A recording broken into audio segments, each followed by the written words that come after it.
বন্ধুরা, আজকে আমার ভিডিওর বিষয়বস্তু হলো গোলাপ ফুল গাছ নিয়ে। গোলাপ ফুল গাছে কি করে তোমরা একদম A to Z তোমাদের সাথে সব শেয়ার করব।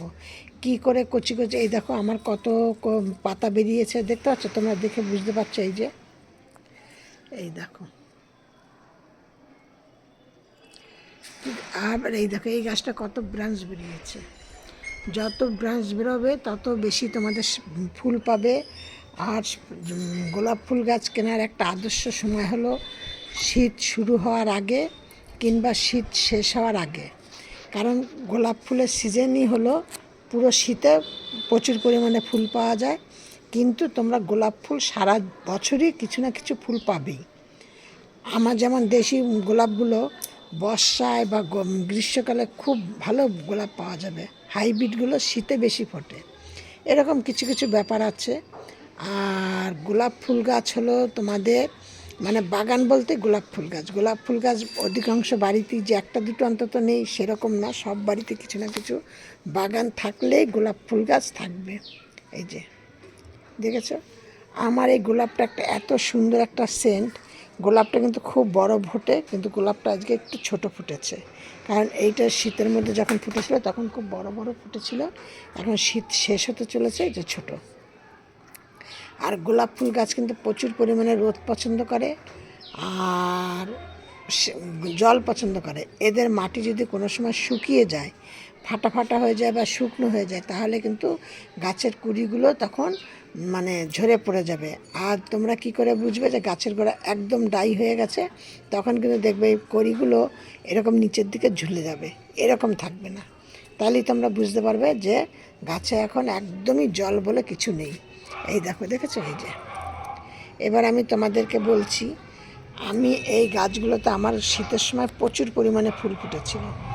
শীতের সময় প্রচুর পরিমাণে ফুল ফুটেছিল। সেই ফুলগুলোকে আমি যখন এরকম ফুলগুলোকে একটাও কিন্তু শুকনো ফুল গাছে রাখবে না, তখন কিন্তু তোমাদের ফুলগুলোকে কেটে দিতে হবে।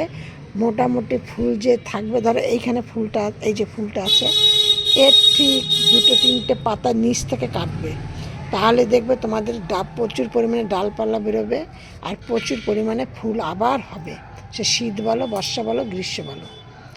এই হলো গিয়ে গাছের প্রথম কাটাই ছাটাইটা এইভাবে করবে। আর তোমরা যখন নার্সারি থেকে গাছটা নিয়ে আসো, অনেকে বলে দিদিভাই গাছ নিয়ে এলাম, গাছটা বসালাম, আমার গাছটা কেমন ধীরে ধীরে শুকিয়ে গেল কি মারা গেল, এরকম বলে। কিন্তু এর মধ্যে একটা কথা হলো, তোমরা গাছটা বসাতে হবে তোমাদের এইভাবে। নার্সারি থেকে গাছটা নিয়ে এসে তোমরা মোটামুটি 3-4 দিন গাছটাকে রেখে দেবে, ওইভাবেই রেখে দেবে। রাখার পরে তারপরে গাছটাকে কি করবে, এই যে দেখো আমি দেখাচ্ছি, এই যে এইখান থেকে হলো এই গাছটাকে মানে কলম তৈরি করেছে, এই যে এইখানটায়। এর নিচে তোমাদের মাটিটাকে দিতে হবে, কিন্তু এর ওপরে যদি মাটি দাও তাহলে কিন্তু গাছটা মারা যাবে। এবার তোমাদের এরকম পজিশনেই থাকবে, থেকে ধরো তোমাদের আজকে একটুখানি মাটি দিলা বেশি, এরকম করতে করতে করতে যখন তখন যদি তোমাদের এতখানি হয়ে যায় সেটা আলাদা জিনিস, কিন্তু বসানোর সময় ওইভাবে বসাতে হবে। এই হলো গাছের বসানোর জায়গা জিনিসটা। আর বসানো মানে বসানোর সময় আমি যেটা বসাই, এর আগে অনেক ভিডিওতে আমি দিয়েছি, তোমরা সেই ভিডিওগুলো একটু দেখে নেবে, তাহলে তোমরা বুঝতে পারবে যে কেমন মাটিতে গোলাপ গাছ বসানো হবে। আর আমি এর আগে তোমাদের সাথে শেয়ার করেছিলাম, এই গাছটা আমার মানে প্রচুর পরিমাণে ফুল ফুটেছিল।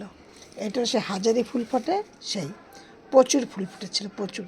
দেখতে পাচ্ছ আমি ডালগুলোকে কেটে কেটে দিয়েছি, সব কেটে দিয়ে আবার এরকম ঝাঁকা গাছটা হলো, দেখছো?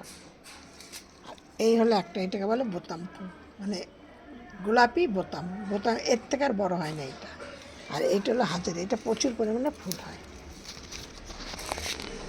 আমি চম্পাস ব্লগ থেকে ভিডিওটি করছি, আমি চম্পা বলছি। আমার ভিডিওটি যদি তোমাদের দেখে ভালো লাগে তাহলে একটু লাইক কমেন্ট শেয়ার করো। আর নতুন বন্ধু হয়ে থাকলে ভিডিওটি দেখে একটা সাবস্ক্রাইব করে পাশের বেলটি বাজিয়ে অল করে রেখে দিও, আর একটু শেয়ার করে দিও। আর তোমরা এই ভিডিওটি, আমি প্রতিদিনকার সন্ধ্যা 6:30 থেকে 7টার মধ্যে ভিডিও ছাড়ি, আমার ভিডিওটি একটু তোমরা প্রথম থেকে শেষ পর্যন্ত দেখবে। আর দেখো, এই দেখো, দেখেছো আমি যখন এই মানে ফুলগুলো এরকম শুকিয়ে গেছে, এরকম কেটে দিয়েছি, দেওয়ার পর তত এই দেখো, এই যে করি, এই দেখো করে, এই যে ফুল, এই দেখো করি, ঠিক আছে, প্রচুর পরিমাণে কুড়ি। এই দেখো কুড়ি আসছে, এই দেখো কুড়ি, এই যে কুড়ি, ঠিক আছে, প্রচুর কুড়ি আসবে। তোমরা শুধু গাছকে এইভাবে কেটে দেবে। এবার আমি তোমাদেরকে বলছি আমি গাছকে কি কি যত্ন করি। যখন তোমরা ডালগুলোকে কেটে দিচ্ছ, কেটে দিয়ে আমি কিন্তু ফাঙ্গিসের সার ফার ওইসব কিছু দিই না। আমি কিছুটা করে হলুদ গুলে নিয়ে ওই কাটা জায়গাটায় দিয়ে দিই। আর তাহলে কী হয়, ওইখান থেকে তোমাদের ধীরে ধীরে ধীরে ধীরে ডালটা শুকোতে শুকোতে শুকোতে থাকে, গাছটা তারপরে মারা যায়। এই জন্য আমি এই করি। আর গাছের পাতায় অনেক সময় দেখবে পোড়া পোড়া পোড়া পোড়া একটা কেমন একটা মানে পাতাগুলি কেমন হয়ে যায়। ওইটা হলে কিন্তু তোমরা মনে করবে এটা গাছের মানে কোনো ধরনের পোকা লেগেছে বা কোনো গাছে ফাঙ্গাস হয়েছে। তখন কিন্তু সেই পাতাগুলোকে ছিঁড়ে অনেকটা দূরে ফেলে দেবে, গাছের কাছাকাছি রাখবে না। আর যেই গাছটা এরকম হয়েছে সেই টবটাকে তোমরা সরিয়ে অন্য জায়গায় রাখবে, আদার্স অন্য গাছের সাথে রাখবে না। এই হলো প্রথম কথা। আর দ্বিতীয় কথা হলো গাছের গোড়ায় একদম পরিষ্কার রাখবে, মাটিটাকে একটু আলগা আলগা করে দেবে। আর এই যে ধরো আমার আজকে নেই, আমি সব ডালগুলোকে কেটে ফেলে দিয়েছি, তোমাদের দেখাতে পারবো না। এই যে ধরো এই যে গাছটার এই নিচ থেকে একটা করে এরা ডাল বেরোয়, 7 পাতার ডাল বেরোয়। এইটা যদি নিচ থেকে বেরোয় তাহলে কিন্তু সেই গাছটা সেই ডালটা গাছ তোমার এমনি যে মেন গাছটার থেকে ওটা খুব তাড়াতাড়ি বড় হয় এবং কাটা বেশি থাকে, আর সেই ডালটা কিন্তু ফুল হয় না। কিন্তু আবার 7 পাতার আবার ডালও আবার কিন্তু এর ওপর দিয়েও বেরোয়। এর ওপর থেকে যদি বেরোয় সেই ডালটা কিন্তু তোমরা ফুল পাবে। নিচ থেকে ডালটা বেরোলে তোমাদের এটা মাথায় রাখতে হবে। নিচ থেকে ডালটা বেরোলে ডালটাকে তোমাদের কেটে দিতে হবে।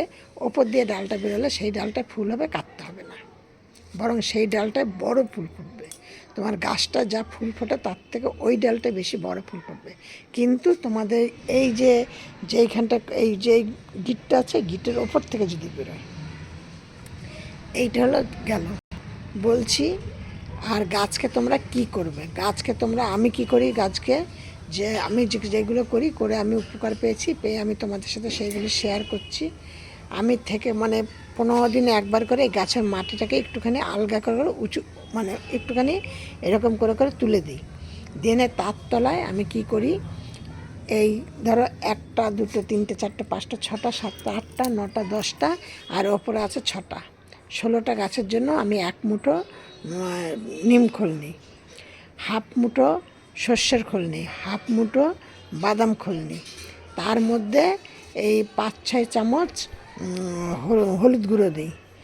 আর লাল পটাশ মানে পটাশিয়াম, এইটা আমি নেই 3-4 চামচ নিয়ে একসাথে মিক্সড করে তোমাদের এই গাছের গোড়ায় একদম দিয়ে দিই। দিয়ে আবার মাটিটাকে চাপা দিয়ে দিই। এটা কিন্তু 15 দিনের একদিনে করি। 1 চামচ করে ওইগুলোকে ভালো করে মিক্সড করে নিয়ে 1 চামচ করে এরকম টপের চারিপাশ দিয়ে এরকম ঘুরিয়ে দিয়ে মাটিটাকে আবার চাপা দিয়ে দেবো, দিয়ে ভরপুর জল দিয়ে দেবো। এই হলো 15 দিনে একবার করি।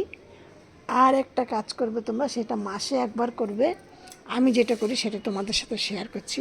একটা মিডিয়াম সাইজের আলু নেই, আলুটাকে পুরোটা মিক্সিতে একদম পুরো ফাটিয়ে নিই, একদম মানে সেই গুঁড়ো গুঁড়ো করে নিই। নিয়ে তার মধ্যে 5টা 6টা কলার খোসা আগের থেকে ভিজিয়ে রাখি, সে ভিজানো জলটাকে নিই, বা 2-3টে কলার খোসা শুকিয়ে ডাস্ট করেও নিই, দিয়ে ওর সাথে মিশিয়ে দিলাম। আর তার মধ্যে কি দিলাম, কিছুটা কফি পাউডার দিলাম। দিয়ে নিয়ে এইটাকে আগে ভালো করে গুলে নিয়ে সেইটাকে যেমন জল দেওয়ার প্রয়োজন সেরকমভাবে আমি জল দিয়ে দিই। জলটা কিন্তু সেই জন্য আবার কি, তোমরা যে ওটা তো একটা মানে জৈব খাবার তৈরি করলা, যে তোমরা সেই জন্য এমনভাবে দিলে যে জলটা বেশি পরিমাণে হয়ে গেল কি পড়ে গেল তা না। তার থেকে ভালো কথা, ওই যে বিয়েবাড়ির যে গ্লাসগুলো জল খাবারের দেয়, ওই 1 গ্লাস করে জল গাছের গোড়ায় দিয়ে দেবে। ঠিক আমি এইভাবে করে নিয়ে আমার গাছে এরকম মানে ফুল কুড়ি সব পাই। আর এখন একটু ফুলটা আমার কম আছে, কম থাকার কারণ হলো আমি গাছে আমার প্রচুর ফুল ফুটেছিল। আমি প্রচুর এর আগে আমি 5টা 6টার ভিডিও ছেড়েছি। আর ফেব্রুয়ারি মাসে একটু এরকমই হয়, ফুলের সংখ্যাটা একটু কমে যায়। এখন আবার এই যেসব কুড়ি বেরোচ্ছে আবার ফুল হবে। দিয়ে তারপরে আমি কি করি, এরকম করে নিয়ে এবার তোমাদের এরপরে আমি এই ওষুধগুলো সব দিয়েছি, জৈব সার, তারপর এইসব যা যা বললাম তোমাদের সাথে তাই দিয়েছি। আর আমি কিন্তু গাছে অন্য কোনো কিছুতে আমি স্প্রে করি না। তোমরা দেখো, বিশ্বাস করবে কিনা জানি না, আমার গাছে কিন্তু কোনো রকমের কোনো পোকামাকড় কিচ্ছু নেই, কোনো পাতা ফাতার কোনো রকম কোনো অসুবিধা নেই, একদম সতেজ। আমি শুধু গাছকে কী দিয়ে করি, স্প্রে করি, আমি ডাল ধোয়া জল কিছুটা নেই, আর কিছুটা চাল ধোয়া জলটা নেই, নিয়ে রেখে দিলাম, দিয়ে তার মধ্যে কিছুটা হলুদ গুঁড়ো দিলাম আর কিছু অ্যালোভেরা জেল দিলাম, দিয়ে ভালো করে আমি এটাকে মিশিয়ে নিলাম, নিয়ে সেইটা আমি ছেঁকে স্প্রে মেশিনের মধ্যে দিয়ে আমি সেই জলটাকে দিয়ে স্প্রে করি। আবার হয়তো 2-1 মাস বাদে বাদে তার মধ্যে কিছুটা ফাঙ্গিসাইড সার্ফ দিয়ে দিই, ওই জিনিসই দেই, একই যেমন পরিমাণে দেই ওরকমই দেই, তার মধ্যে কিছুটা ফাঙ্গিসাইড সার্ফ দিয়ে দিই, দিয়ে স্প্রে করে দিই। এছাড়া আমি গাছের জন্য আর কোনো কিচ্ছু পরিচর্যা করি না, কিছু না। গোলাপ ফুল গাছ তোমরা যদি একটু জলের দিকটা মাথায় রাখো, একটু খাদ্য খাবার দাও ভালো, তাহলেই দেখবে তোমাদের গাছ খুব সতেজ ভালো থাকবে। আমার ভিডিও আজকে এই পর্যন্তই করলাম, শেয়ার করলাম। আর তো সব ভিডিওর মতো তোমাদেরকে বলছি, তোমরা সব ভালো থাকো, সুস্থ থাকো। নেক্সট ভিডিও আবার অন্য কিছু নিয়ে।